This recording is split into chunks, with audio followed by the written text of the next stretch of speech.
महाशिवरात्रि के पावन अवसर पर शिव महाभिषेक होना ही है, लेकिन कैसे होना है? केवल आम जल से नहीं, प्रयागराज यानी कि संगम नगरी से गंगा, जमुना और सरस्वती के पावन जल से इस बार शिव अभिषेक होने वाला है। और ये कहाँ होने वाला है? जयपुर की पावन धरा पर यानी कि गुलाबी नगरी के अंदर।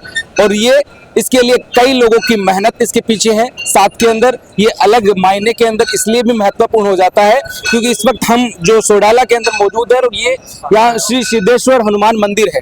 सिद्धेश्वर हनुमान मंदिर है और यहाँ पर जो महाभिषेक होने वाला है इसके अंदर कई लोगों की मौजूदगी भी दर्ज करवाता है। साथ के अंदर इन तमाम पूरे कार्यक्रम को किस तरह से धरातल पर उतारा गया है, क्योंकि जो शिव महाभिषेक होने वाला है और इस पावन धरा के ऊपर यानी कि गुलाबी नगरी के ऊपर और जल को लेकर आया गया है। और हमारे पीछे आप ये भी देख पा रहे होंगे प्रयागराज महाकुंभ जल रथ है। जल रथ के माध्यम से जो है ये जल लेकर आया गया है गंगा, जमुना, सरस्वती का। और जिन लोगों ने कुल मिला के कहा जा सकता है कि अब भगवान शिव भी जो है प्रयागराज के संगम नदी वाले उस जल से स्नान करेंगे। हमारे साथ में पंकज ओझा जी है बातचीत करने के लिए। सर, कल जो महाभिषेक होने वाला है जिसके अंदर स्पेशल रथ के माध्यम से ये जल लेकर आया गया है गंगा, जमुना, सरस्वती से, किस तरह का अलग आनंद नजारा है इसको देखकर, किस तरह इसका महसूस कर रहे हैं आप इसको लेकर? हमारे साथ श्रीधम फाउंडेशन के गब्बर कटारा जी खड़े हैं। इनका विचार था कि बहुत सारे लोग हैं जो किन्हीं कारणों से प्रयागराज नहीं जा पाएंगे। ऐसे जो व्यवसायी हैं, उद्यमी हैं, छात्र हैं, बच्चे हैं, किसी की परीक्षा है, किसी के व्यवसाय का काम है, कोई बीमार है, कोई बुजुर्ग है, तो उन सब के लिए इनके मन में ख्याल आया कि प्रयागराज के जल को यहाँ ला करके क्यों नहीं छोटी काशी को प्रयाग में बदल दिया जाए। तो इस विचार को हमने मूर्त रूप दिया और 2 टैंकर 21-21 हज़ार लीटर के हमने वहाँ से भरवा करके मंगवाए हैं। इसके पीछे ये भी भाव था कि महाशिवरात्रि और सावन भी आ जाएगा, सावन में भी हमने टैंकर मंगवाया था, पर 144 साल बाद वाला सहयोग दोबारा नहीं आएगा। इसलिए 2 टैंकर हमने मंगवा के हमें ये कोशिश की है कि पुरुष और स्त्री स्नान घाट अलग बनाए गए हैं, बढ़िया कैनोपी लगा के कवर करके, और लड्डुओं की व्यवस्था की गई है, रुद्राक्ष की व्यवस्था की गई है, पूजा की सारी सामग्री, धतूरा, बेलपत्र, शमी पत्र, पुष्प, सारी व्यवस्थाएं की गई है। अल्लाह के भगवान शंकर भी है जो संगम नदी के पावन जल से कल स्नान करने वाले। वो स्नान करेंगे, लोग भी स्नान करेंगे, महादेव भी प्रसन्न होंगे और छोटी काशी में सत्विचारों का वातावरण और अधिक बढ़ेगा। बाकी गब्बर कटारा जी आपको बताएंगे। गब्बर कटारा जी भी हमारे साथ के अंदर है। गब्बर कटारा जी, ये अलग जो विचारधारा है, क्योंकि भारत के अंदर अलग रूप से लोगों को देखा जाता है, धार्मिक आस्था है बहुत ज्यादा रहती है।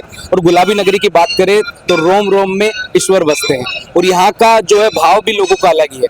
ये विचार कहाँ से आया और साथ के अंदर ये सोचा कैसे कि इसको पॉसिबल कैसे करेंगे, यहाँ तक लेकर आना, जल को लेकर आना, फिर बाद में वहां से झंडी दिखाकर रवाना करना रथ को, किस तरह से ये विचार आया, किस तरह से इसको कल आप करने वाले हैं?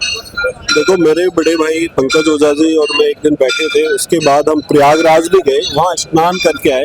तो रास्ते में जा रहे थे तो रास्ते में इतनी भीड़, ट्रैफिक, लोगों को परेशानी, तो जो बुजुर्ग हैं, जो इस तरह के लोग हैं, क्योंकि न्यूज में जिस तरह से चल रहा था कि भीड़ भाड़ बहुत ज्यादा है, जाम लग रहा है, तो हमने सोचा कि क्योंकि जयपुर छोटी काशी है, ये धार्मिक नगरी है, तो यहाँ पे इस तरह का कोई व्यवस्था हो सकती है क्या? क्योंकि पहले भी हमने हरिद्वार से यहाँ पे अभिषेक कराया था, तो ऐसे ही इस तरह से विचार आया कि इस तरह से हम कुंभ 2 टैंकर भेजें और वहाँ से जल लेके, पवित्र जल लेके जयपुर में आए और लोगों को, जो लोग वहाँ प्रयागराज नहीं जा सके किसी कारणवश, चाहे वो बुजुर्ग हैं या उस स्थिति को देखते हुए, क्योंकि वहाँ बहुत भीड़ भाड़ थी, इसलिए हमको ये विचार आया और यहाँ पे इस तरह का आयोजन हमने रखा है जो सुबह 5 बजे से स्टार्ट होकर दोपहर 11 बजे तक रहेगा, जिसमें हम स्नान भी करा रहे हैं लोगों को, रुद्राक्ष वितरण भी होगा। महाराज को वहाँ महाकुंभ में जगत गुरु दिवाकराचार्य की उपाधि मिली है, तो उनके हाथ से ही रुद्राक्ष वितरण और प्रसाद वितरण भी हम यहाँ कराएंगे।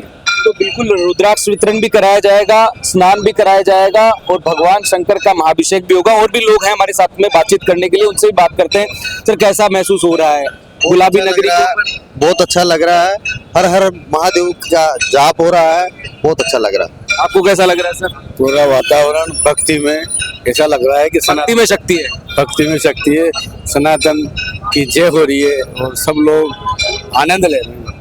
बिल्कुल, ये कार्यक्रम कल होने वाला है लेकिन इसका उत्साह आज ही देखने को मिल रहा है। और सिद्धेश्वर हनुमान मंदिर इस वक्त हम मौजूद हैं, काफी लोग हैं जो अभी यहाँ पर देखने के लिए भी आ रहे हैं।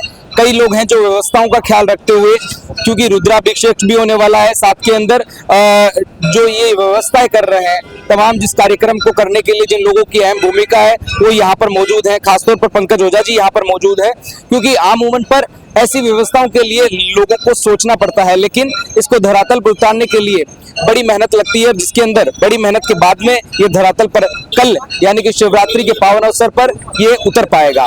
इसके लिए लोग भी हैं काफी उत्साहित है, क्योंकि पहली दफा यानी कि पहली बार ऐसा हो रहा है। और साथ के अंदर खुशी की बात यह है कि 144 साल के बाद में जो संगम नगरी यानी कि प्रयागराज में जो महाकुंभ का आयोजन हो रहा है, वहां से इस जल को लेकर आया गया है, जिसके अंदर गंगा जमुना सरस्वती के पावन जल को लेकर यानी कि इस शुद्ध जल को लेकर यहाँ पर आया है। और उसके बाद में ये कल ये आयोजन होने वाला है। मेरे सहयोगी जावेद के साथ मैं दीपक कुमावत, अपडेट इंडिया, जयपुर।